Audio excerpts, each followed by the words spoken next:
How do you sound more confident? Well, to sound more confident, you need to be confident, but that's easier said than done. Being confident, though, is rooted in one core foundation that I'm going to help walk you through in this video so that by the end of it, you will know exactly how to unlock your inner confidence so that anytime you speak, you will sound more confident.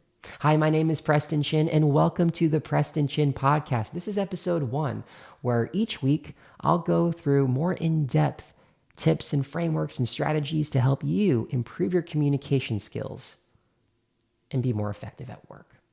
So what is that core foundation? It's knowing your value.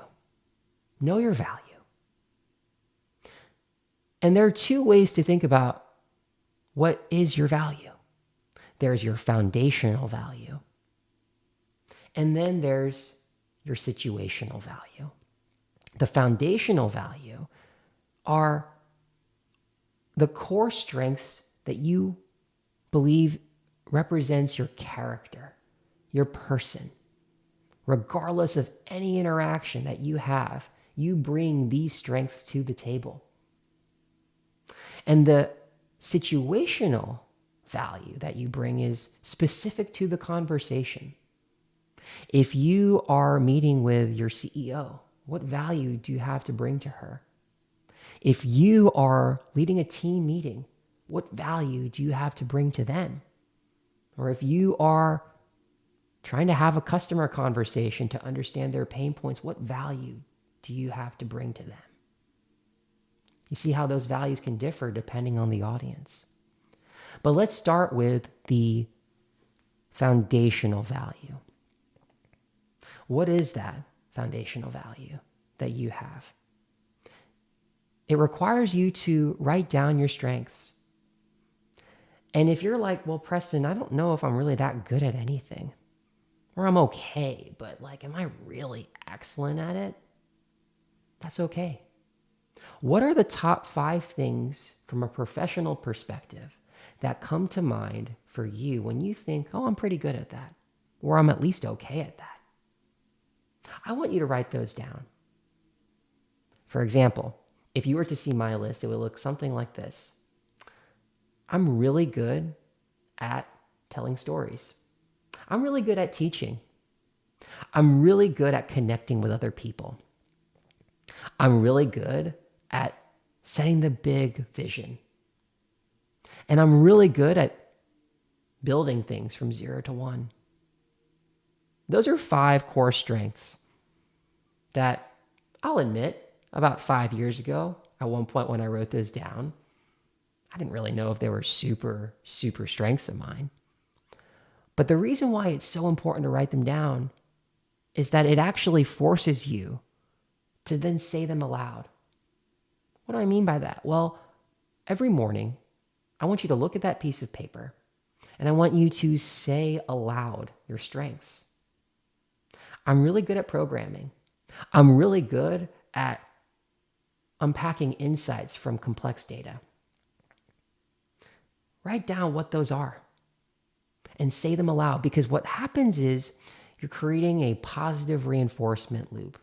Some people call it a somatic feedback loop, where what you externalize becomes internalized, and then what you internalize becomes externalized, and it's this virtuous cycle. So if you're not feeling confident internally, then show it externally. If you're not feeling confident internally, then show it externally. So how do you show it externally? Well, I take that list of strengths and I sit up nice and tall and I breathe in deep.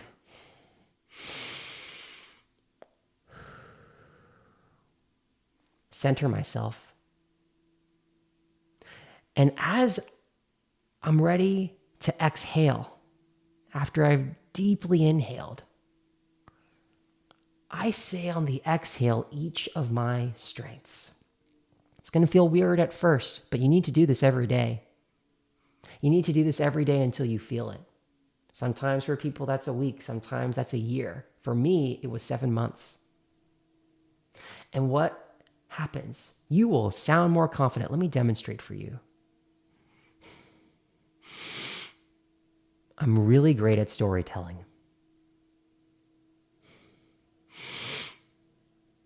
I'm really great at connecting with other people.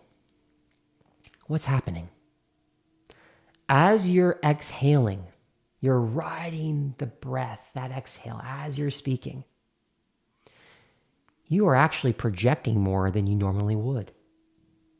And furthermore, your voice has a tendency to go down in tone. When you go down in tone, you actually sound more confident naturally. But by sounding more confident, you then become more confident. You believe that, right? Because you're already orienting around something that you believe that you're at least good at. And so saying that to yourself in that manner, 5 key strengths, saying them aloud once a day in the morning through deep breaths where you're saying it on the exhale, you will internalize it. You should get to the point where you do not need to read the paper, but you could basically say every single word to a T. Let me repeat. You do not need the paper. Once you've mastered this, you know your strengths literally inside and out. You do not need the paper. Okay. So what happens? This is just the first piece. You need to know your strengths. And what happens once you start to internalize it? Well, in your conversations, you do 2 things. Number 1, you insert yourself in conversations at work where those strengths can be shown. So for example, if you are really great at programming, well, then insert yourself in a conversation where you can talk about that, where you can talk about something proud that you've built, where you can talk about a deficiency in the architecture that maybe needs to be resolved, where you can talk about, if we were to fix this, what opportunity could that unlock? But insert yourself in those conversations where your strengths can be shown. And the second thing that you can do once you have these strengths is you allow yourself, even before you speak, to tell yourself that you're good. You're good at this. And find an opportunity to show it off. Let me give you a concrete example of what I mean. So when I was in a partner call, I knew that one of my strengths was connecting with other people. So before I hopped on that call, I told myself aloud, Preston, I want you to make him smile. I want you to make him smile. And then I said to myself, I'm going to make him smile. That seems like a pretty provocative statement. What if you don't accomplish that? So what? But what that did is it oriented me around my strength, which is connecting with other people. And so what do? I smiled. I said, hey, Jacob, how are you? And what happened? He smiled back. There's something powerful in that, which is when you externalize your strengths, you not only internalize them, you allow other people to reciprocate them. When you internalize your strengths, you not only externalize them, that you allow other people to reciprocate them. So that is how you get at your foundational value. And over time, you will see your confidence build. Now, what about your situational value? This is very particular to the audience that you're speaking to. And so there's not a cookie cutter, one size fits all approach to situational value. But let me walk you through a framework that can help you arrive at what value you have to bring to the conversation. I typically approach the conversation with 3 types of approaches. And depending on the conversation, I might lean on one approach more than the other. But let me walk you through each of them. Number one is I want them to be aware of important information. I want them to be aware of important information. Number two is I want them to feel a certain emotion. I want them to feel a certain emotion. Number three is I want them to take a particular action. Take a particular action. Now, sometimes in your communication, your goals can align to all three of those. Sometimes it's just two or just one. But that's your North Star. When you can identify what key information you want them to know, what emotion you want them to feel, and what action you want them to take, it grounds you. Now, sometimes you may not know. You may not have a lot of context going into the conversation, so what do? Well, then you form that goal during the conversation, but you only form it after you've gotten the information you need. Help me help you is another way of putting it. So whether you're in a customer conversation, a partner conversation, a meeting with an executive, sometimes they might bring you in. You have no idea why. So what do? You get at their intent. You are an investigative journalist. You ask why? Because when you understand their why, you can build your confidence off that to know what value you bring. I want to give you a concrete example to demonstrate how I'd go about this. So when I was meeting with this partner, Jacob, what I vaguely knew was that he was interested in partnering with us from our chief product officer, but I didn't exactly know why. And obviously, as the partnerships person at our software company, I lead a team of people on partnerships and BD for a software company. I essentially was like, well, I don't know exactly what this person wants, but I'm confident that I can connect with this person and help him figure out the ideal next step. You see, so that's my foundational confidence is I know I can connect with him. I know I can find mutual value, even if I'm not exactly sure how to go about it. Notice how I'm even saying it as I say that strength.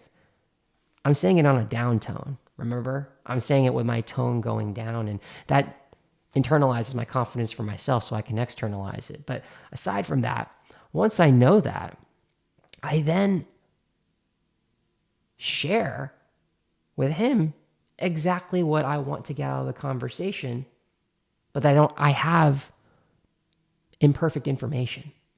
So how I lead off the conversation is, hey, Jacob, it's great to meet you. How are you? I smile, he smiles back, and he replies, great. And I say, listen, I heard from our chief product officer that you're interested in partnering with us, and I lead our business development team at X company, and I'd love to help. To help me help you, though, I'd love to understand your interests, a little bit more about yourself, and specifically, why are you interested in partnering with us? And then I pause. You see how I'm already coming off with confidence because I'm assured in myself that I know I'm going to deliver value here. I'm not exactly sure how, but I know that I will. And the conversation allows me that forum to gather important information to then know how I'm going to deliver that value.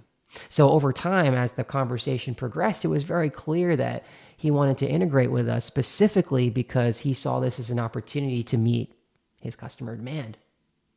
And so what I did was I wanted to unpack that a bit more to ensure that he was just as incentivized as we were to pursue a partnership. So I shared what our common interests were. I even articulated to him that it's important that we understand your level of priority against this. How much of a priority are you putting against this? So he actually shared with me a few initiatives that he needed to focus on before he could build with us, but he just wanted to build a relationship. So great, that orients me. That helps me understand where he is. to say, okay, this is a bit forward looking. It may not be immediately actionable right now. I also wanted to understand from our perspective, is this worth our time? And so I wanted to understand, okay, well, how much demand are you seeing for this? How much opportunity is there?